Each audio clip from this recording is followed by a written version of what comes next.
What's going on, YouTube? This is Jay, Trucker by Day. We're back with another video. I got to figure I'd catch a little bit of this nice weather heading out of Utah into Wyoming. There's the expected severe weather on the other side of it. So while it's nice, I figured I'd talk to you guys a little bit and, just go over some stuff. And, this is my free therapy. So I get to talk about stuff I want to talk about, and hopefully it helps you all out.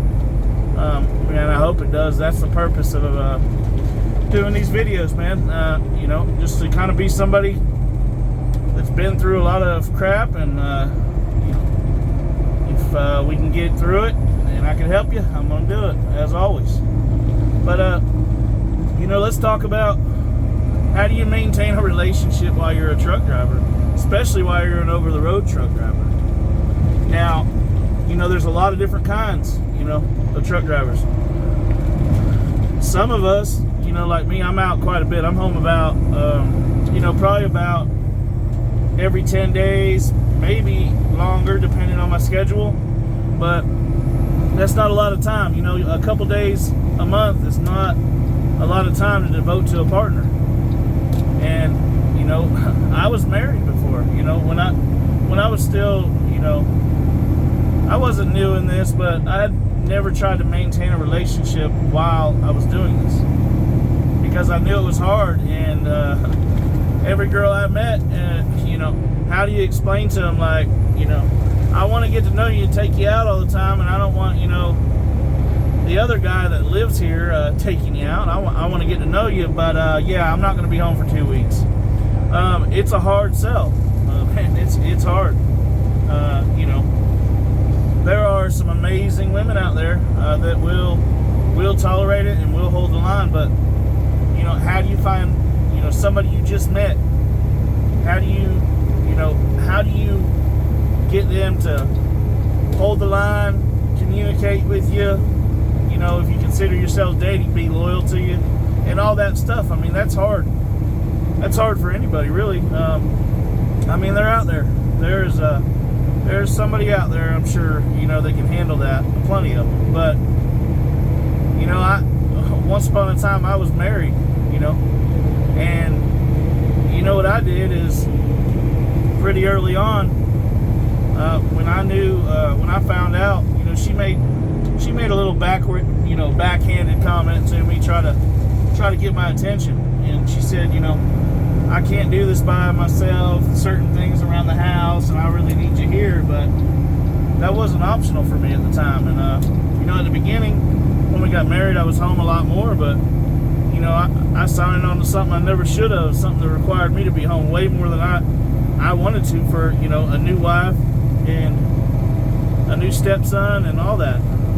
I wanted to be there to play with him and spend time with her. And I know I failed, as a husband. She never cheated on me, that I know of, obviously. But she never cheated. She never mistreated me.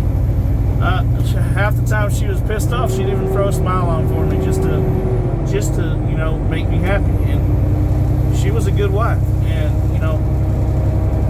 it sucks to say it, but, I kind of just threw that shit away. I threw it away because whenever the signs started showing, like, any normal human being, you can tell when your partner starts to pull back a little bit. You can tell. And you can also tell when, they really don't give a shit about you. It sucks to be that harsh about it, but, I just got out of a relationship, and, it was a struggle. It was, I wasn't the right person for her. And, in certain things she did, I'll never say any specifics about my personal life like that, but things she did, I hate. I was to the point that I really disliked them, but the good times were so great that I kind of just ignored it and kept it going on. But, it got to be too much, and we decided to call it quits. And, she'll never see me again. I'm not just some, easy free life advice. If you get out of a relationship that was, that was failing, and you're both failing each other, or she's failing you, or whatever, if you still have feelings for her, you still love her, don't be friends with her, man. Don't be friends with her. Because every time you talk to her, you're going to think about, well, if I would have did this, maybe she would have, maybe we'd be together right now. And if you can't distance yourself like that from her, if you can talk to her and have no kind of emotional attachment, like we're still talking very briefly, but it's brief. It's nothing, it's nothing like it used to be. You could tell it's different, and it's supposed to be different. But, I don't have any of my exes in my life are not my friends. And it's not because I don't, still care for them. It's not because I wish them any ill will. Well, maybe a few. But for the most part, I don't wish them any ill will. But I don't do that because I was raised that when you're with a partner, if you get a partner, I don't care, boyfriend, girlfriend, whatever, when you get a partner, you better be ready to give them 100%. If you're still giving them 50% and you're holding back 50%, hoping that your ex is going to come back around, you're just wasting your time. And whatever girl that you're with that might think, she might really like you, she might care for you, she might even be the one. She might be the one you're supposed to be with, the one that's going to make you happy till they put you in the ground. But you're never going to know that if you don't put in the effort. So, I put in the effort in all my relationships. So once I get with somebody, my ex is no longer a thing. I will not speak to them. I'll cut them off. Hey, I'm with somebody else now. I wish you the best of luck. That's it. Because you're just going to set up a roadblock for yourself. You're never going to know if your new girl is really, really, about it, really going to, do what you need, do what you, and if you bust your ass out here and you maintain everything that you can financially and you treat her good, you don't beat on her, you don't cheat on her, you don't do none of that, you deserve to have somebody that's got your back no matter what. And yeah, it's okay to argue. I argue. I mean, it's okay. But after that argument, are you going to be able to, move past it and not throw it in each other's face again? That's kind of a key, man. I have a failed marriage under my belt, and I'm no relationship expert. But I look back, after I've been doing some self-reflection, I look back on it like, there were quite a few things that, that I could have did. And I always wanted to be married. I got to experience it. And believe me, it was amazing. Walking down the aisle, it was a small ceremony in her parents' backyard. It was just simple. Our family was there. We drank, got drunk, we danced. It was great. It was an amazing experience. I have it in my brain for the rest of my life. But I did that. That was on my list, my bucket list in life. I wanted to be married. I wanted to do it, and I did it. So. And I found out now, after reflecting and after looking at things like the arguments we had, the things that we went through, a lot of them, and she wasn't, like I said, she was not a perfect wife. She would shut down. She wouldn't talk to me. She sucked at communicating.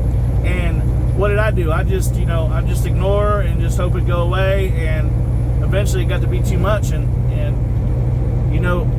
I had to see my stepson cry because we told him we're getting divorced, and try to convince him, a little kid, try to convince a kid that it's not their fault, but they don't know that. They don't know any of that.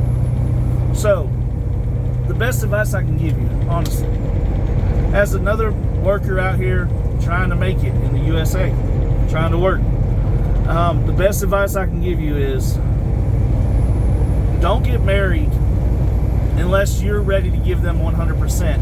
And sure as the hell, do not sign up to be a stepdad for any child that doesn't have their actual dad around and needs that in their life.